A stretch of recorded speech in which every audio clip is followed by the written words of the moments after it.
Welcome back to the Autism Exchange podcast, where we want to communicate and we want to collaborate and we want to foster real conversation, real talk that's really relatable. Welcome back. Hi, good morning, Janice. Hello, good morning. How are you doing? Aside from the allergies, I know that's been a little bit of a thing with where you are. So, how are you doing? Yeah, I'm great. I've said a couple of times, matter of fact, just a couple minutes ago to you, I said I don't love allergy season, but I'm not going to complain because at least it's warm. The Yes. alternative to that is not good. So we're comparing 2 things. You know what they say about, I'm in Kentucky. You know what they say about Kentucky is that if you don't like the weather in Kentucky, just stay another day because 'cause it'll change.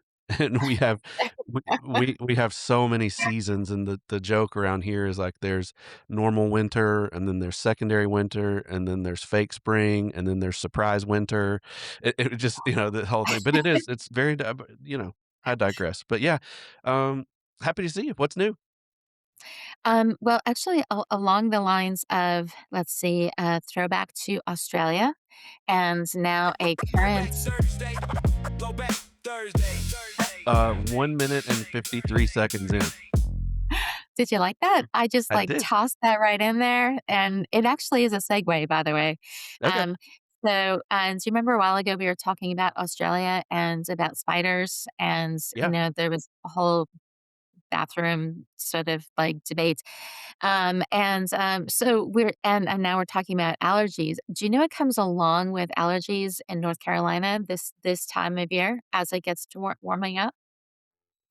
Butt biting spiders. Oh, even worse, snakes. And I Oh, am yeah. terrified of snakes, like terrified. And so, terrified. And so I don't even like to walk the dogs. And when it gets warm out, of course, they're coming out and they're quite huge. Like these are not tiny. They've already matured when they were in hibernation or wherever it is that they They grew a foot while they were sleeping. because they're huge. And so my daughter was walking the dog the other day and she sent me a picture of one about 20 feet from the house. Oh. And I've been inside for a couple of reasons, but like I won't even go get the mail. Like I'm so Well, if I you like, go right like in the blinding light of day, I'll go to my car, I'll hop in my car and close the door and breathe a sigh of relief. But I really am afraid. And apparently they do like to hide or be like behind the tire of your car. I mean they're just like I don't want to say rascally, but I really don't like snakes. And I've had herpetologist people that like snakes and work with snakes and study snakes. They said, oh, you shouldn't worry too much because they hunt at night, they're nocturnal, so especially during a full moon, they're not as active because the moon is there, and it's shedding lights on their prey, so the animals can see them coming. So it's only when you're less likely to run across them in the grass or out and about on a full moon. um, Less likely was not reassuring, by the way. It was not reassuring, and then but they are out sunning themselves during the day, so I see no way around this until, like, November. So I love warm weather, like, I just love to be outside, but, like, I tiptoe very lightly, and I think you actually mentioned at one point that there is such a thing as a snake gun, and so I was thinking, "Oh, that'd be really great. You could just shoot as you go." And you were saying, "No, Janice, that's like if you see a snake, you can, like, try to scare it with a gun, but it's not like a preventative sort of like as you go on a walk, you can just, like, be snapping the gun." So, if anybody's listening and has some ideas for snake repellent when you're walking, I'm totally interested and please please Well, write I have in a lot and to let me say. know. I have a whole lot to say. Oh, First okay, first of good. all first of all, um, the snake gun, I used to think that every snake needed to die. I think Right. I used to be so afraid that, like, "Oh, any kind, I don't care, I don't like it." It was people call it a rattle-headed coppertail. Like, it's the worst snake ever all put into one. Uh, But now living where we live, I've always heard that black snakes can and will kill and eat copperheads. And an eastern copperhead is one of the most prolific, venomous Yeah. snakes where we live. So, we That's live. what we have. Like, the one that my daughter saw was just a ginormous copperhead, so those Oh, are plentiful where we are, unfortunately. Okay, go ahead and continue, sorry. yeah, I don't like them. So I started leaving black snakes alive, and I always heard that and didn't know that it was true, and then you read online and about half the people say it's not and half the people say it is. Right. My neighbor, the one that calls me a redneck doctor, he actually saw a black snake killing a copperhead on my property, several years ago. We didn't live there. So now there's some truth to it. So if I see a black snake and it's in the woods, because you got to remember, we Right, live in a farmhouse. I mean, we're surrounded right. by hay fields and really thick forest. Uh, I'll leave the black ones alone. And then, yeah, so there's that. I had all kinds of things about snakes to say, and I don't know. I'm no herpetologist, so I I do uh, I do draw the line at um, the barn. Oh, I remember, we had one in the house. No. I don't Yes. think you should tell me this story because I'm not gonna be able to unhear it. Okay, but go ahead and tell me. Well, you're out of luck because I'm telling it anyway. Okay. So listen, I had a feeling. I'm at work, and Kirsten sent me a video from home, and she had gone to the bathroom and looked at the window that goes out to the backyard, and there was outside the house on the windowsill was a black snake just kind of moving around up on the thing. And it was a big old sucker. It was big. Oh my And gosh, so, they climb? They climb? Oh my god, they oh yeah, yeah, climb? yeah, yeah, Okay. yeah. So I immediately, and there was a fella here, kind of a summertime technician in the clinic, and he went with me. Just and that's a whole nother story in and of itself. Where I would just say, "GB" was what we called him. "GB, we're going on a field trip." He'd be like, "All right, boss, where are we going?" I said, "Can't tell you." And so that sort of thing. But this time, I gave him a heads up. We took a field trip to my house because we were just going to try to catch and relocate that dude. Put him back in the woods or something. It wasn't venomous. All right, so we get there, can't find it. Kirsten's very uneasy. Mind you, we live in an old farmhouse that has been just renovated multiple times, and so there are holes to patch in such a home. And Yeah. uh, I didn't know what else to do. There was some thick, beautiful but thick flower growth outside where the deck where this snake maybe came from.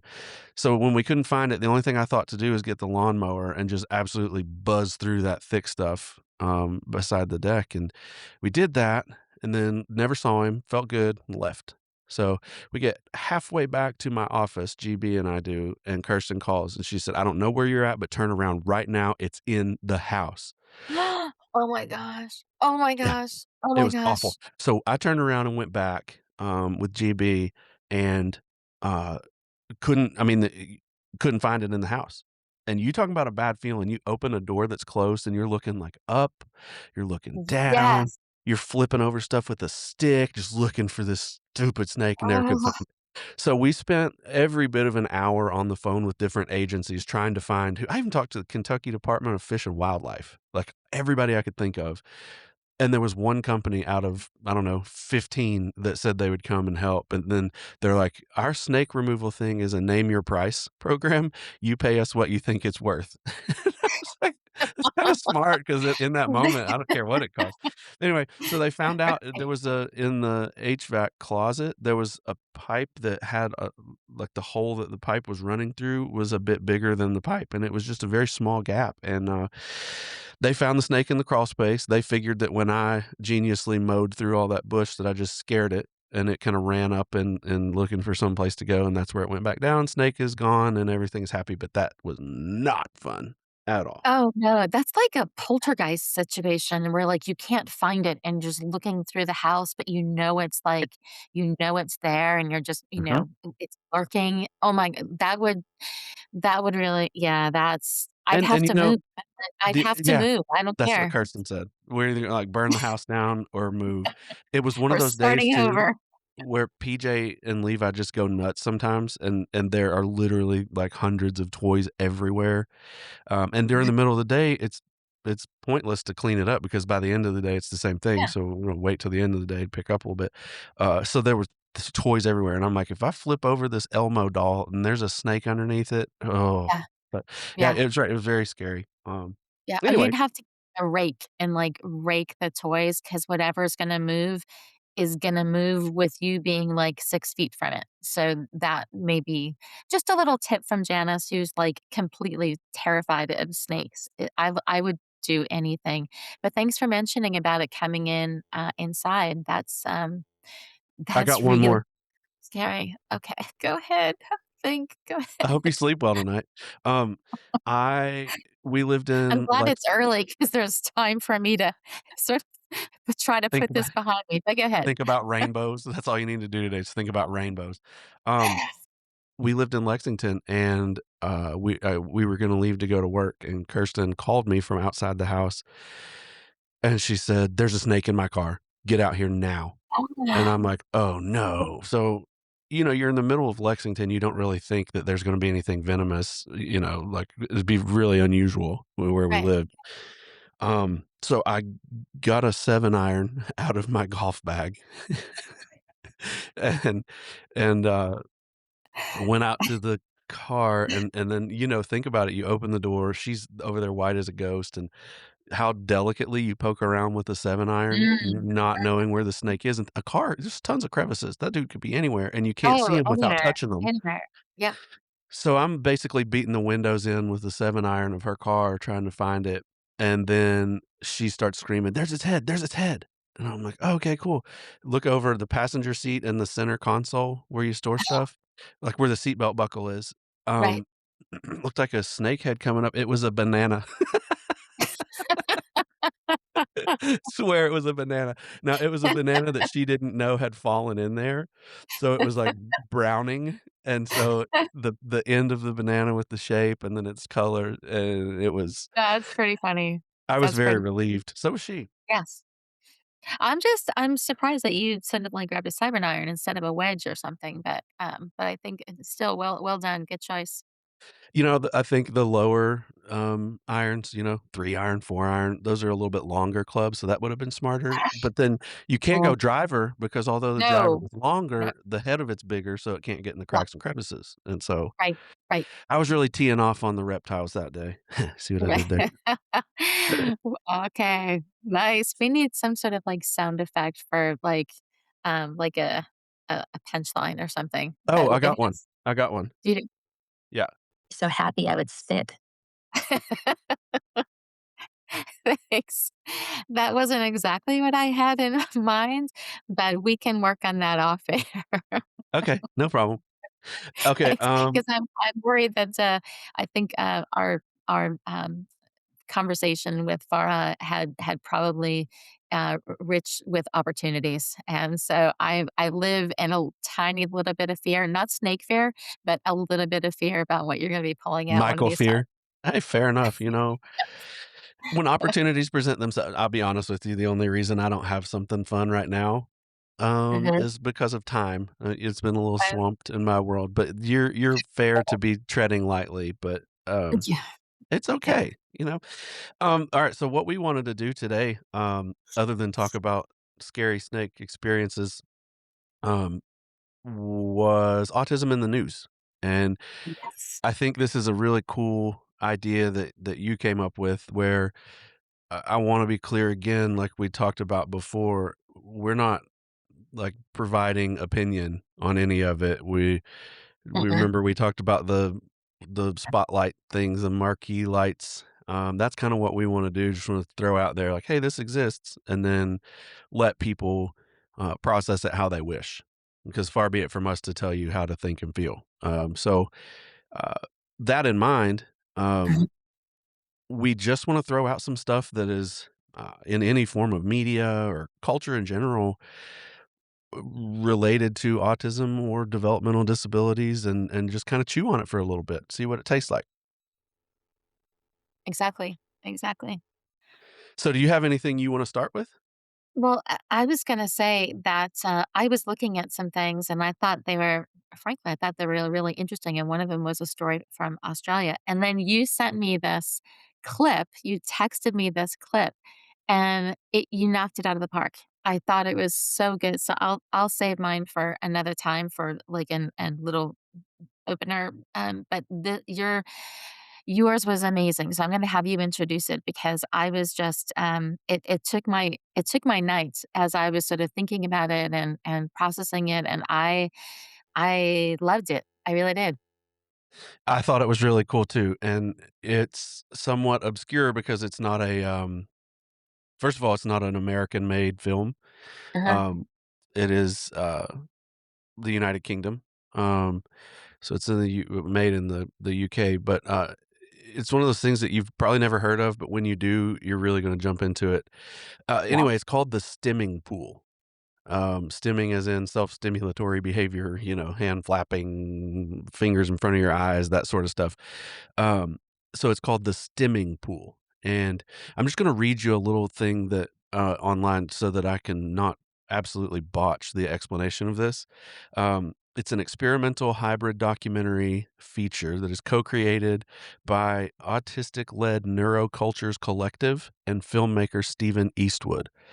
This film explores autistic perception and co-creation through a quote autistic camera end quote, blending documentary, fantasy, and essay film modes. It has been hailed as a landmark in neurodivergent cinema and featured prominently on 2025 best of lists. So, Mhm. in that, and I was reading this little explanation before, um, and I thought it was really interesting. There was a parallel between what, you and I try to do here, and what this movie set out to do. And Mhm. that was to not be and this was the quote, "Not be an explainer film." Yeah. Um, and they were explaining that an explainer film is something where you go and they teach you something. They want you to have an outcome. There's a goal in watching it. But that film, The Stimming Pool in particular, tried not to do that. It tried to just throw out all this information and let you digest it however you do. And that's exactly what you and I try to do with the Autism Mhm. Exchange. We're very diligent and persistent about that. So, anyway, the Stimming Pool is there were five people with autism, Uh-huh. and I just tell you what stood out to me the most. Um, there is a scene, really, it's a long kind of flowing thing from beginning to end, but where they do eye tracking, and Yes. they calibrate the computer to someone's eyeballs, and the someone has autism, and they play clips of just life. They play clips of busy streets and shopping malls and all of these different scenes, and in that, they are obviously trying really hard to present both the visual and the auditory part of that, because it'll be really quiet and you're looking at a busy street just tracking these red dots where this person's eyeballs are tracking, and then all of Uh-huh. a sudden, whoom, there's a car come by honking its horn, and it's like, "Wow, that really I was focused on this, and that really came out of left field and scared me, and it was overwhelming." So that was one point of the eye tracking thing, and then the other thing that was really wild to me was I was trying to do it to myself. Like, when I watch this, where do my eyeballs want to go? And it was slower paced, and it was on more what I would think are practical things, like someone's face or what they're carrying or the car going across. But there was one in a shopping center with an escalator when I noticed that that person's eyes were going on I think anyway, on the mechanism that moves the thing. So almost like the handrail and it moving, and her eyes would track over to random things, not people's faces. It's like their shoulder or their hip or their purse, but it just consistently jump back to what I think that's the reason, the mechanical part of the escalator. So, in my opinion, and I wanna know what you think about this, the mainstream media that most people know of may or may not have intention to put autism out there. There are tons of movies where people say, you know, Rain Man or Good Will Hunting or The Big Bang Theory. There's a lot of that out there. Maybe they do try to put autism out there subtly or not subtly. I don't know. But those are entertainment shows. And while the Stimming Pool is entertaining, I think more importantly, it's very educational, because if you don't know anything about autism and you just click play on that, you're gonna see, I think, what it feels like, um, to be in such a sensory rich environment. Um, I don't know, I've beat that to death. You go, I wanna hear what you think. No, I think you're 100% right, and those were some of the things that really struck me too, as sort of the eye tracking, and, um, I saw something like that years and years ago as a piece of research, and, you know, it's salient, and then you sort of, like, forget about it, and so this was a really great, sort of vehicle to introduce some of these things. And what I loved about it, I actually listened to the directors of the film afterwards as they talked about it, Uh-huh. and it was they said that they wanted to use an autistic camera, and I thought, "Oh, that's very interesting." And they said, you know, a lot of movies about autism show you, you know, they display autism. This is what it looks like. These are people with autism. And they said, in a lot of ways, it's very unidimensional, right? Like, this is Mhm. autism. This is what someone with autism would say, or what they would do, or they would, you know, engage in STEM. Like, what it's sort of like almost like a voyeuristic look at Yeah. autism. And the director was saying that she wanted to have an autistic camera, meaning she wanted to show what it was like to engage in STEM behavior, what it was like to feel like you need to flee, what it was like to have the anxiety right before you engage in STEM behavior because your body's just so overwhelmed. And I thought, you know, and it did. That I think mission accomplished. It really did, Mhm.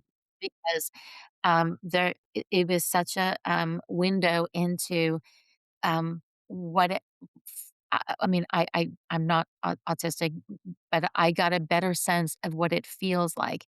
And they were one of the directors was talking about, you know, there's a lot of autistic, um, you know, rhetoric out there where, like, "Oh, autism is a superpower and it's great," and all, and she said, "No, no, no, it's not. It just is."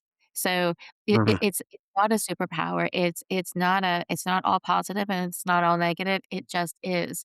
And I loved when she explained that, because it was this very the directors that were interviewed were all autistic, and the person who was actually doing the interviewing and the interviewer, he was also on the spectrum.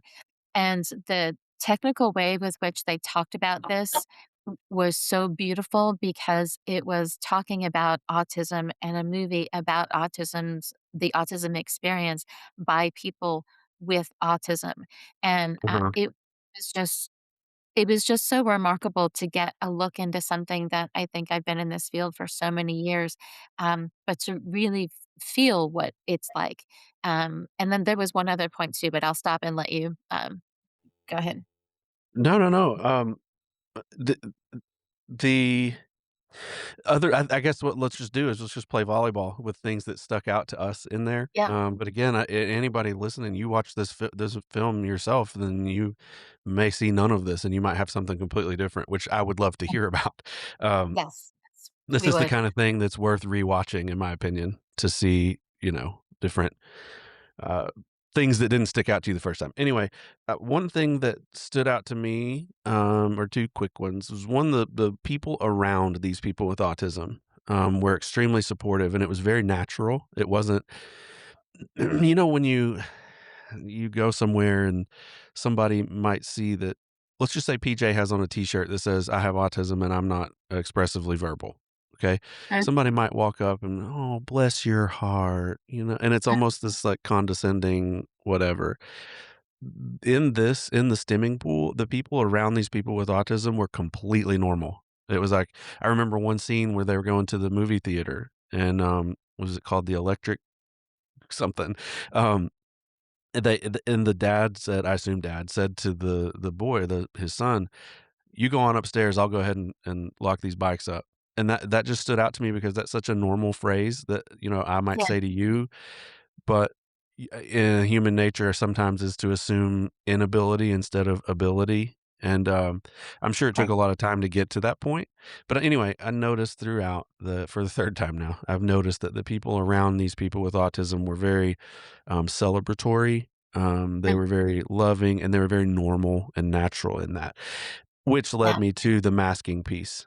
I think Mm, we've talked for at length about masking before and the pros and cons and how much of it's social expectation versus, an innate desire to mask, which some people have, and that's totally fine.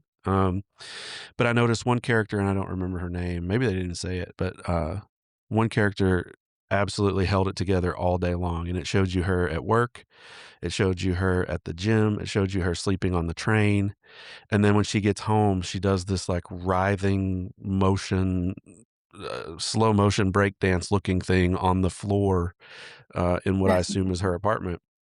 And to me, that was, wow, okay. She's masked all day. She's held it together in a sensory rich environment with overwhelming everything and the social stuff, and she's quote unquote normal throughout the day. But then she has decided, for whatever reason, hopefully it's a good one, to hold that together and save her stimming until she gets home.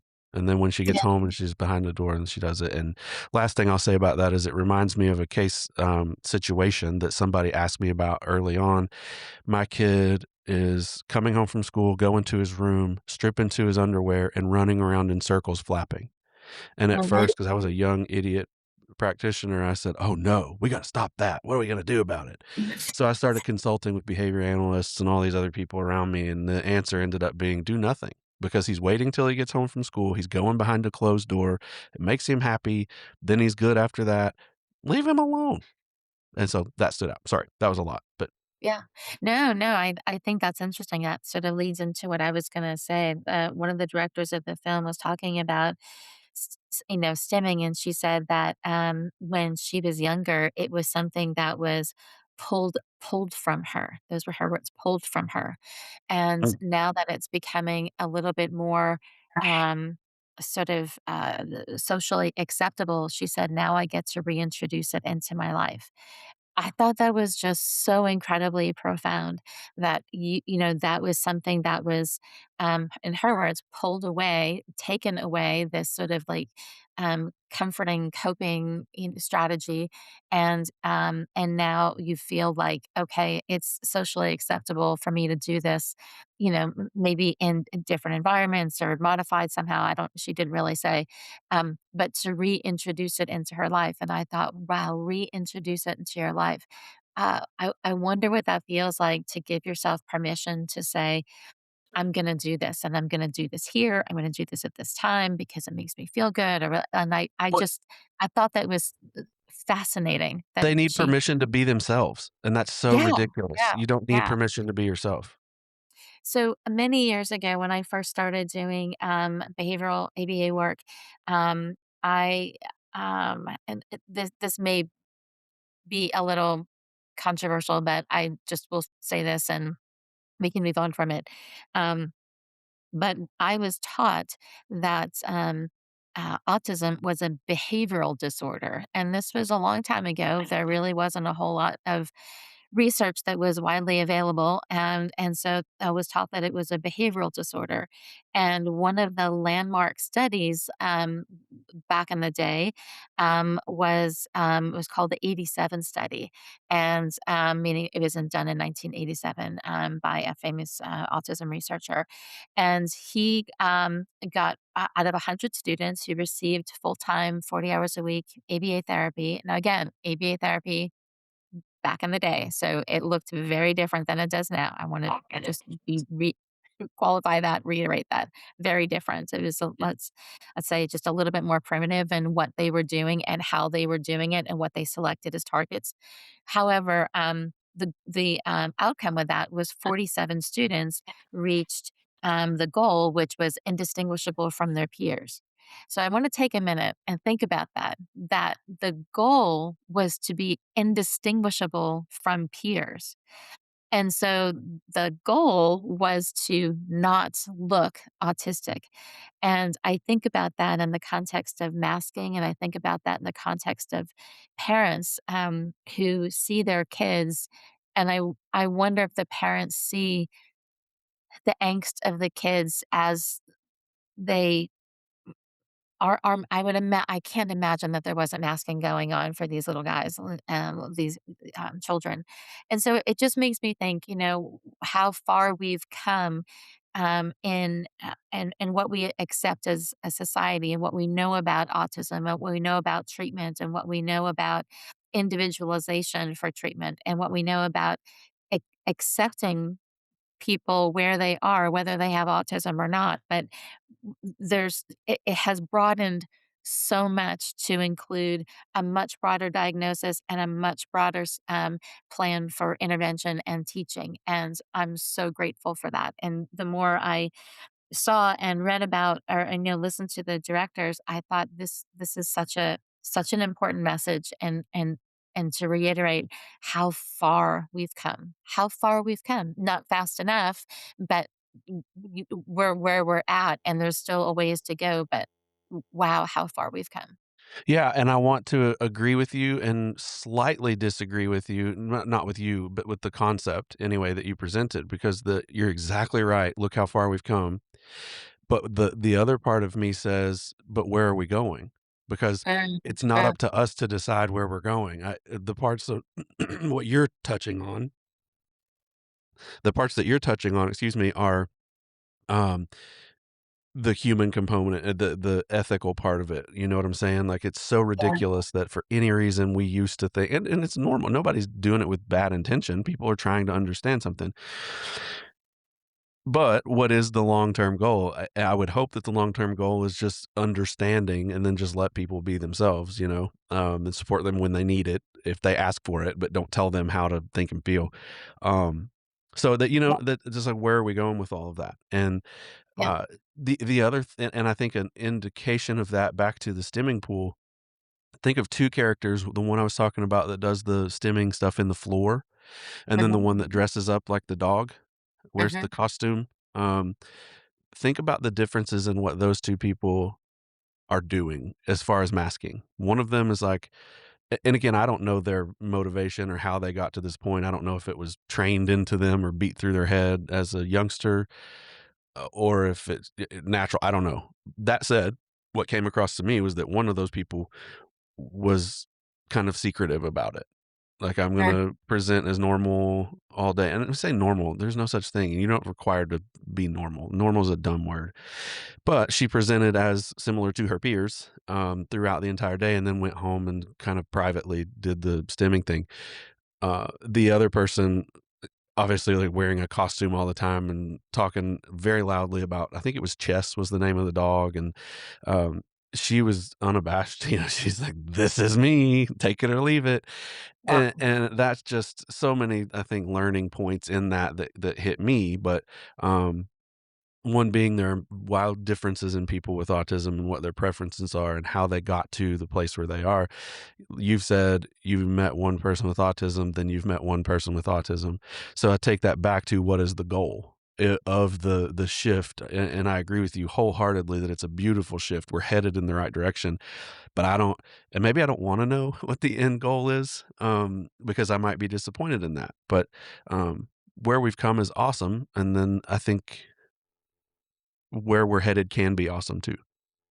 yeah, yeah. One of the things that the director said, and this I think might tap at your question, is that, as they were making the film, that, people all related to the film. Some of them, this was their first time making a film, so they really didn't know. Some of them were right out of university. Some of them were, actors that were sort of chosen that didn't have any experience. And sort of what the film did was sort of create an environment where, you would have people would say, well, let's meet in room 12 or whatever. And they would walk in the room and say, are these lights too bright? Is this a good time for you? When is the best time to meet? They would ask questions that were, like you said, normal questions, but they were sensitive to what somebody would need to be able to be their best at the time when they would need to be their best or want to be their best. And I thought that was so fascinating that it became part of the culture to ask questions to help somebody be their best. Truly, not to be like, "Ugh, we can't meet at 4 o'clock." It wasn't that. The film sort of moved as sort of, these are my words, not their words, but as an organism, that was sensitive to and accommodating to, but in a way that lifted people up, for, for working on the project. And, I don't know, maybe that's part of where we're going, is to just be more aware of how can we be even more aware? Like being aware of being aware, and then, asking questions, like, "Oh, wow, Michael, you're having allergies. Let me get you a glass of water." "Oh, Yeah. it looks like you have a headache. Maybe we should dim the lights a little bit." Is being aware of those things, and being comfortable to say what you need and without being judged. That that sort of struck me too, is that they created that kind of environment. And they, mentioned in the interview afterwards, what that would be like going forward for them as they work on other projects, and then the other, endeavors in life, what that might look like, what they're going to carry from this experience going forward. Yeah. I mean, and it's indicative of self-advocacy on the part of the people who directed this movie. But it's also indicative of the shift that I think you're explaining, whereby people do make effort to accommodate's not the right word, but to just care. Care is a better word. To care about people and what makes their life more comfortable or easier. They deserve it. If you're at the grocery store and you see an old lady on her tiptoes trying to reach the top shelf, you just naturally go over like, "Hey, can I help you? Let me grab it for you." Yep. And that comes so natural and it's easy and everybody almost, why don't we do that with other people, people with autism or developmental disabilities? It should be equally as normal. "Oh, hey, Yeah. I don't know what's going on. Like, I don't know how you feel or whatever, but if there's anything I can do, to make you more comfortable or anything like that, just let me know, and I'm happy to do it. Otherwise, I'm not gonna bug you about it." That's nothing wrong with Yeah. that.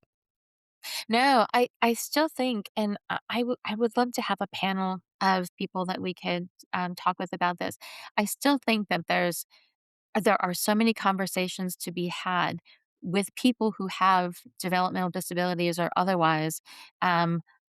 How do you want people to respond? Because I see so many, there's ignoring, there's averting eye contact, there's smiling with that like tight smile, there's Mhm. offering help, there's not offering help when you see somebody that you think needs help.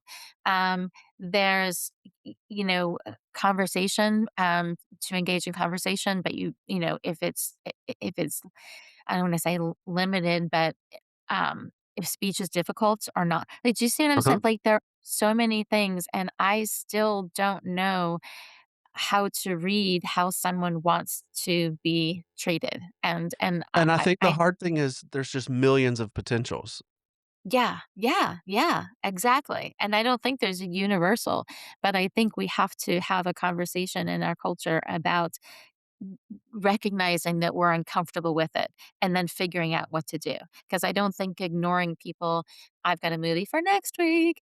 I don't think ignoring people, um, is a strategy. I don't think averting your gaze is a strategy.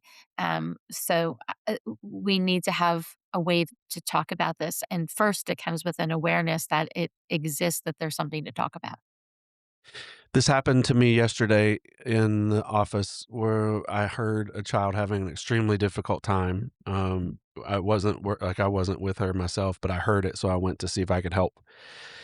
And this young lady struggled leaving the office. We have a big gym in here with slides and rock walls and swings and the fun stuff, trampolines, and everybody wants to be in there. So it's hard to leave for a lot of kids. Those transitions are difficult. Anyway, so we get there and mom could hear her from the lobby behind the door, and so mom came to the hallway, and it was just a scream and fight as happens, and, clinically, we're used to it, we're comfortable with it, we'll support however we can, and, but they happen. It's just part of life, and, mom grabbed this little lady or little girl and picked her up and held her.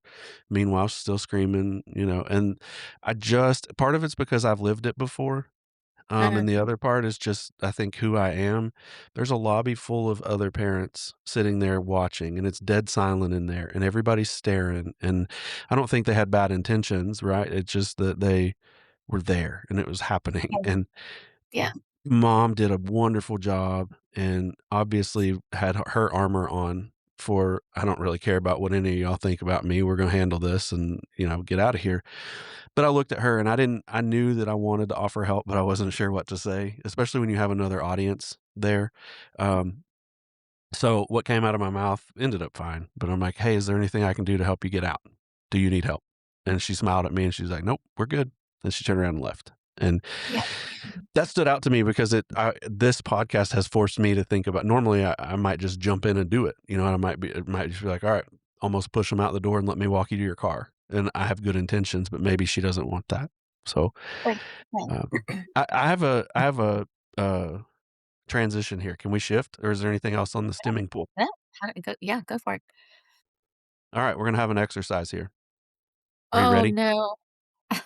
Uh, is this like a movie or a song, like, like a trivia thing? No. Okay. All right, good, 'cause I'm not ready. Well, Oh, now I no. want it to be. No. No. Okay, but go ahead. I'm thrilled to see what you're gonna have to, suggest. There must be a look 'cause, if you're listening, Janice and I have video, so we can see each other when we're talking. Mind you, I don't know how many hundreds of miles are between us, but we're in different states. Um, Mhm. so I must have a look because you said, "Oh, no," and then I looked at myself in the camera like, "How did you give anything away? What am I doing?" So Because you say, "I've got something for you," and then you look down, and then you reach to the left, and that must be where you keep a pad of paper or ideas or something, and okay. and so, yeah, I'm like, "Oh, here it comes," and the keyboard thing, I think, is there too. So, yeah, I'm gonna I've rearrange note my to entire self. office. No, I'm gonna no. rearrange everything so that I can reach forward or backward, and then you'll I never know, broke and I'll the wear a ski card mask. No, I broke the cardinal rule of poker. I just told you your Yeah. tells. Yeah. So So, when I show up that's in a it. ski That's mask done. and my office is rearranged, I'll actually be upside down on the camera next time. I'm sure there's an invert feature. Okay, here no, this is fun, and I Yeah. promise it's not difficult. But I want you to think about a Barbie doll. Mhm. Okay, so let's play or American. My sister was into American Girl dolls, where you buy the really fancy doll, and then you can buy clothes for them or whatever. Let's just think of Barbie, it's Yeah. easier. Leave it to Yeah. me to make it complicated. Alright, so you have a Barbie doll, dress it up. What are you putting on it? Clothes, accessories, ready, set, go. Tell me. Probably, a dress, and I always thought the little shoes were I didn't play with Barbies, but I knew what they were, and I had friends who had Barbies. So probably Uh-huh, I'm thinking a little dress, and maybe a hat and some shoes, and, oh, they always had these adorable little purses. Yeah. uh-huh, okay. So, that was a lot less, detailed than what I thought, but that's fine. So Okay. dress, purse, shoes, right? Did you say anything else? No, that was it. Why? Is that, like, indicative of something? Is this some sort of Rorschach test or something? Well, are you sitting down because I have something to tell you? Yes, I No, am. I'm just playing. I'm just playing. Calm down. I'm just kidding. Uh, hang on a second. There's a point to this. I'm just taking notes. All right. So now I want you to do the same thing. And you've got a Barbie doll, the exact same one. Take it out of the box, and you have unlimited accessories that you can do with the Barbie doll. Now the Barbie doll has autism. Dress it up and be real. Now I don't want you to, Oh, do what you would do. this is interesting. I don't think Barbie came with, like, sweatpants, Well, and you can make up your own. Make up your own. okay, so I would say, like, um, sweatpants, elastic sweatpants, and then maybe, like, one of those really soft T-shirts, tagless Mhm. T-shirts. And sneakers that have like the Velcro that you could keep pretty loose and slide on and off. Okay. And uh, and I don't think I would put anything on her head, and I don't think I would put any accessories on her either. Um, yeah, I think that's what I would do. Okay. So this is, uh, exposing, I think, isn't it? And I think if we did this exercise with everybody that we ever met, we're gonna get a billion different Yeah, answers. And so right. what I want to the reason for this is that they did release a Barbie doll that, is quote unquote autistic. And Mhm. a quick Google search, you can find it. And what there's mixed reviews. I just did some not like, peer reviewed research, but I just did some general top, scratch the surface research on this and how it was received. And it's kind of mixed. On one hand, there are people like, yes, we're finally understanding and representing and uh, advocating. And then on the other side, there are people like, you gave her headphones and a fidget spinner in her hand, and that's it. And that doesn't mean that every person with autism has a fidget spinner in her hand, and headphones because the noise is too loud. And so the contrast is, I think, again, we're just pointing out situations. We're not telling you how to think and feel, but I found it really interesting. And then I thought the exercise that I just kind of made you do, I did myself. And I thought, what would I put on a Barbie doll Mm, with autism versus a Barbie doll without? And like you, your answers were very functional, you know what I mean? Like, I could tell you're thinking, "I don't want anything on her head because" and we're trying to make generalizations, that's what I asked you to yeah, do. In general, is it likely that somebody may or may not have the ability to wear something on their head, maybe sensory-wise, it drives them nuts or whatever?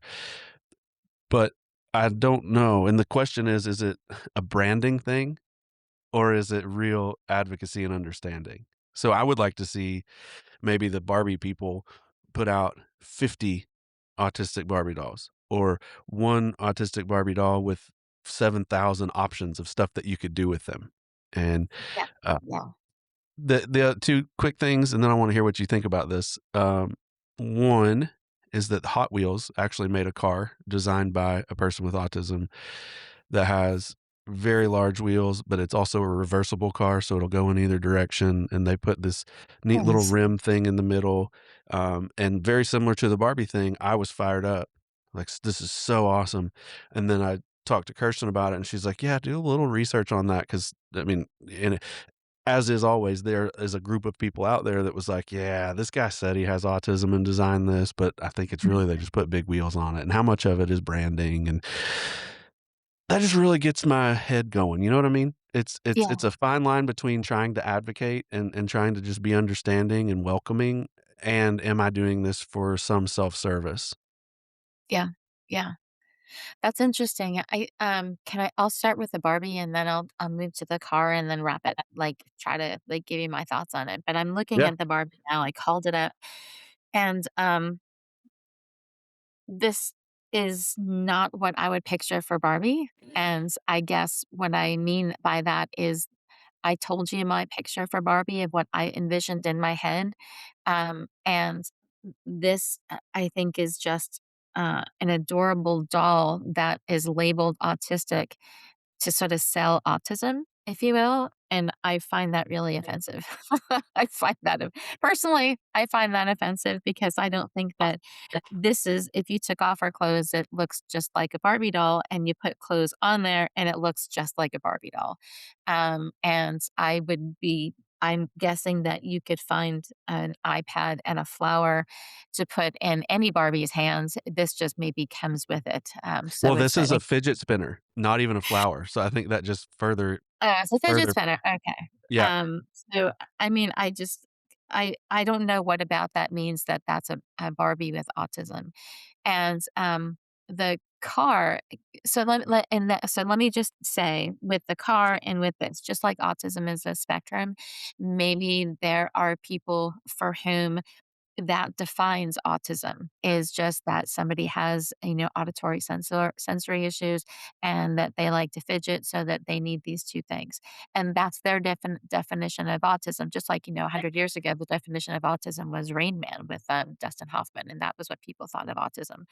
So this is one, I guess, portrayal, but I think it does a gross misservice because Barbie is everywhere, and that it's um, it's I think it misses the mark in my estimation, for a number of reasons, and it doesn't have to look like my version of autism, and it doesn't have to look like your version of autism, but Mhm. I think that there's a lack of sensitivity to what else it could include, what else it could be, and that, on that spectrum or on that sphere of autism, all the things that are in it, um, I I'm not sure that this is what I would come up with.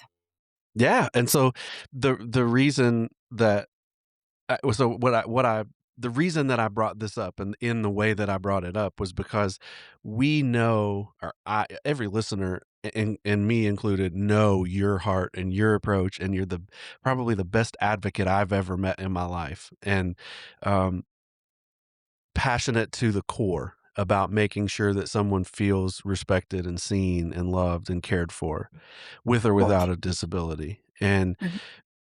I asked you to tell me, because I respect your opinion, what you would put on your Barbie if it had autism. And what you did was immediately go through thoughtful things.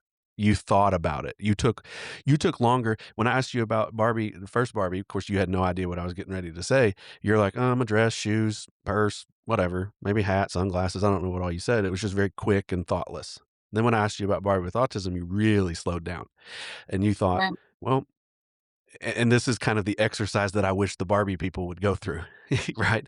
right. You're thinking, well, maybe they have sensitivity to something on their head.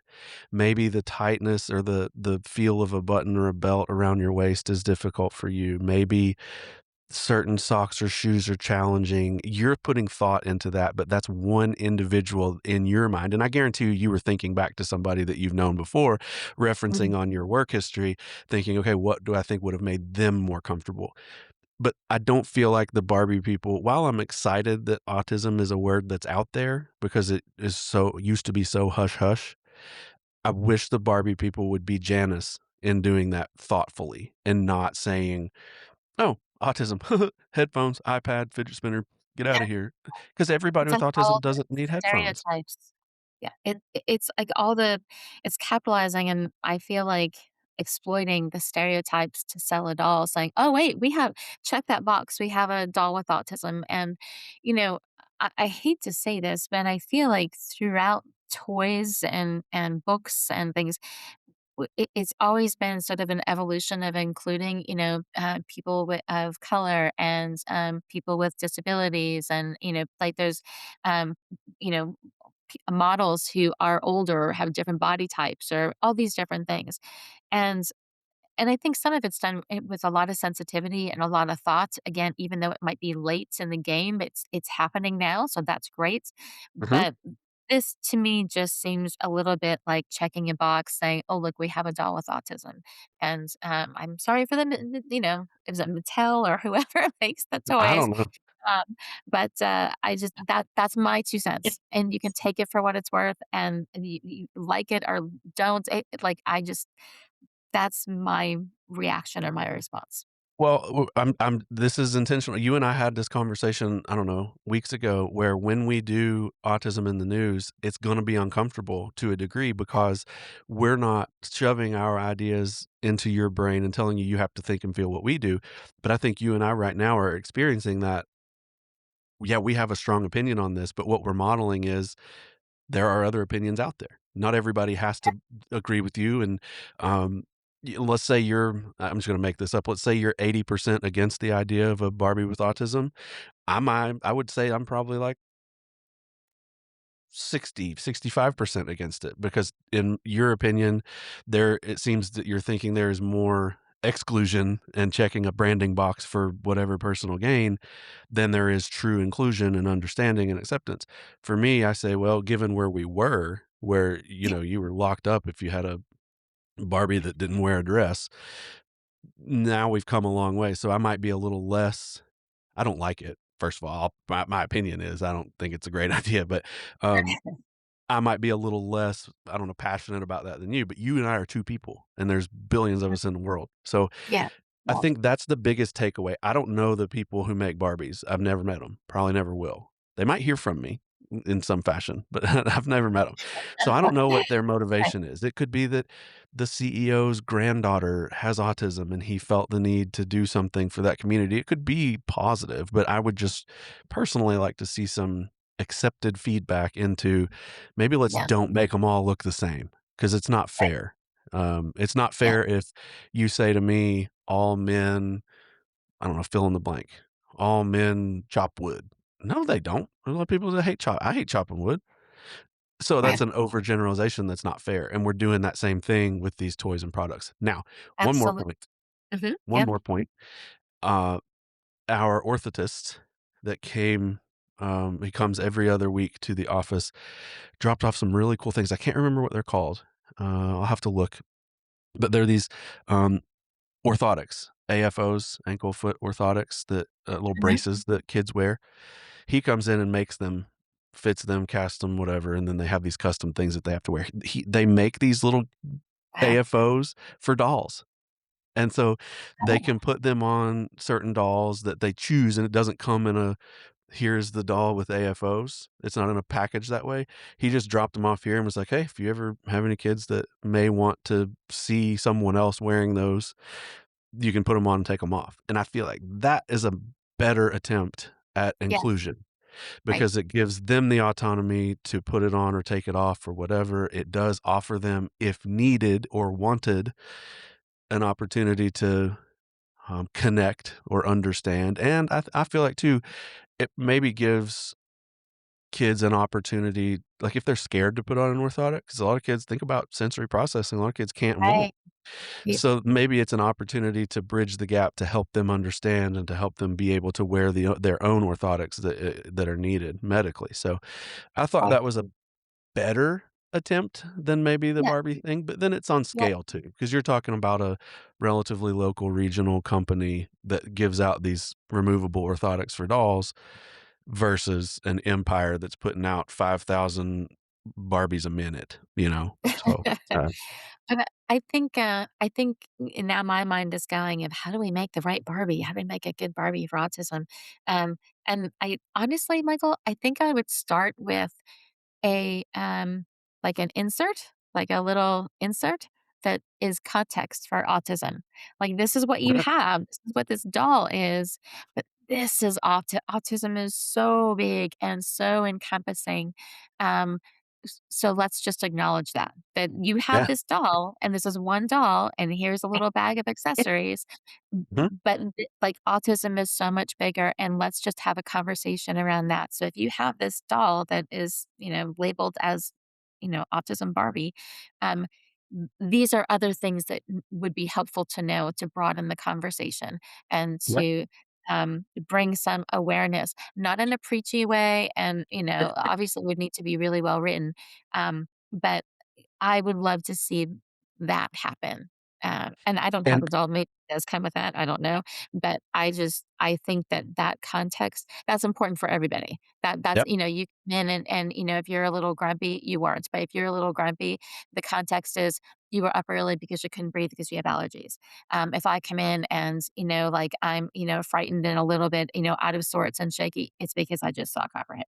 Like there's context around everything. And I think that there's such a huge responsibility to have context around something like this that's sort of mass produced that gives people potentially a false image of what this should what this is. So mhm, anyway, yeah. I think I was on a soapbox right there, and I'm really sorry. Nope, that's what I wanted though. The reason I brought it up because I knew that you would have a very good opinion on this, and I wanted to hear what it was. So, as far as I'm concerned, you just keep on soaping your box or boxing the soap or putting the soap in the box or something, I don't know. But, I love it, and I do appreciate because let's be honest, I show up and don't I won't even usually tell you what I'm thinking or what my plan is because I want this to be real on air, and, I don't want it scripted at all. But you are a really good, sport when it comes to let Michael come in and throw some curveballs and see what happens, and, um, I don't know, I appreciate that about you, and I think it allows, well, most important, it allows me to have a lot of fun because it's so Well, much it fun to allows just me to have a lot of fun, but I love it because whenever we do this, whatever day or time of day, it's exercising muscles that I wouldn't otherwise use. So I Uh-huh. love entertaining these ideas, and there's a few little jabs and barbs, but that like I love that part. Don't get me wrong. I think that's what I love about working with you. But these kinds of questions, make me think, and they make me think from my entire experience and my career to this very moment. And so Yes. I love being able to think in a way that is reflective on all of that time and that work. So I'm thankful Yeah. for that. And I think in a year, or 20 years or 50 years, we would look back on this and go, "Huh, we've grown a lot since then." In all of the ways. But that's just life, and Yeah, you can either, be grumpy gills about it, or you can just, say, "All right, there's an opportunity to grow and be better and buckle up." And I think absolutely. that's fine. And I think that's kind of what our podcast does, by the way. I think we're Yeah. pushing and inching forward. I don't think it's appropriate to sort of like go a mile at a time, but I think, a few inches or a few feet at a time feels like a good pace. It feels like a Yeah, good pace. and it's fun. I like And it. it's fun. And it's I fun. Yeah. Alright, I have one more thing to say, and that is I don't know why you would accuse me of barbs. Grinning like a possum eating sawgrass. You act like I'm mean to you or something. I don't get it. Okay, No, guys, we're no, gonna no. go. Um, we're gonna go. We really appreciate you guys listening. This has been a very, very good conversation. It's been very interesting, and it kind of leaves me with so many thoughts. So many things that I'm gonna continue chewing on throughout the day today, and probably the weeks to come. And one of those things that I think every statement that I make, I will go back and critique and say, how can I learn and grow from that? And I think that's awesome. That's the point of this. So we really appreciate you guys listening to the Autism Exchange podcast. Remember, you can find us on all of your favorite podcast platforms. That includes Apple's podcasts, Amazon Music, YouTube, iHeartRadio, Spotify, all of them. Please like and subscribe. We don't do this for personal gain. We're not getting paid for this. We're simply trying to have conversations that help reach people. Help do what? We don't know. But we're doing it. So it's been very fun along the way. So thank you guys so much for listening. info.autismexchange@gmail.com. If you want to send us any feedback, any thoughts, ideas, we love to hear that stuff. So please reach out. For Janice Krempa, my name is Michael Coldiron, and this is the Autism Exchange podcast. Thank you, everybody. And remember, stay tuned for our swag Autism Exchange. We're very excited about that. We are. We have cool stuff brewing. We do. We do. Michael, this was so great. I'm going to go back and listen and I'm sure recalibrate like, oh, I should have said or I should have not said. But this was such an amazing conversation. Thank you for bringing it. This is the conversation that we want to have. This is what we want to model. Yeah. This is what we're doing this for. We don't have all the answers. We screw up. We don't screw up. We're human beings, and so that's what we're doing. Ah, Yeah. Yeah. Well, next week, if it's my turn, I've got some ideas. So, yeah, we're going it's to always your have. turn. You do it. I'm down. Sign me up. Thank you so much, Michael. Bye. See you, JWoww.